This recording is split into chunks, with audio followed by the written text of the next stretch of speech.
Royal Challengers Bangalore এই টিমটা শুধুমাত্র ফিল্ডের মধ্যেই না, পরপর দুবার চ্যাম্পিয়ন হয়েই না, ফিল্ডের বাইরেও জাস্ট কাঁপিয়ে যাচ্ছে।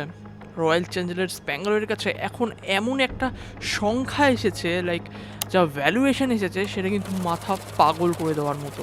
যদি তোমাদের মনে হয় যে আইপিএল শুধুমাত্র একটা খেলাধুলা বা এন্টারটেনমেন্ট বা জাস্ট একটা আইপিএল প্রিমিয়ার লিগ, জাস্ট একটা ডোমেস্টিক লিগ, তাহলে কিন্তু তোমাদের আমি যে একটা সংখ্যা বলতে চলেছি তার জন্য তোমাদের কিন্তু মাথা ঘুরেই যেতে পারে। তো হুলিয়ান লুকি বলে একটা ব্যাংক আছে, ইনভেস্টমেন্ট ব্যাংক, যারা নিজের রিপোর্ট পাবলিশ করেছে। আর সেই রিপোর্ট অনুযায়ী আইপিএলের এখনকার দিনের ব্র্যান্ড ভ্যালু হচ্ছে 20.6 বিলিয়ন, যেটা আগের সিজনের থেকে 11.4% জাম্প নিয়েছে।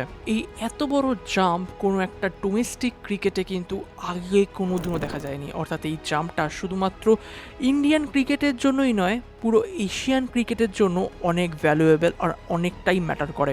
আর যদি আমরা শুধুমাত্র আইপিএলের স্ট্যান্ড অ্যালোন ভ্যালুটাকে দেখি, তাহলে ওটাও কিন্তু 10.3% বেড়ে গেছে। অর্থাৎ এখন বর্তমানে শুধুমাত্র আইপিএলের ভ্যালুই 4.3 বিলিয়ন, যেটা ক্লিয়ারলি বোঝায় যে আইপিএল এখন কতটা বড় লেভেলের কমার্শিয়াল গেম হয়ে গেছে। আর যদি শুধুমাত্র ব্যাঙ্গালোরের কথায় আসি, তাহলে ব্যাঙ্গালোর আগের সিজনের যার ভ্যালুয়েশন ছিল 269 মিলিয়ন, এখন সেটা হয়ে গিয়েছে 300 মিলিয়ন।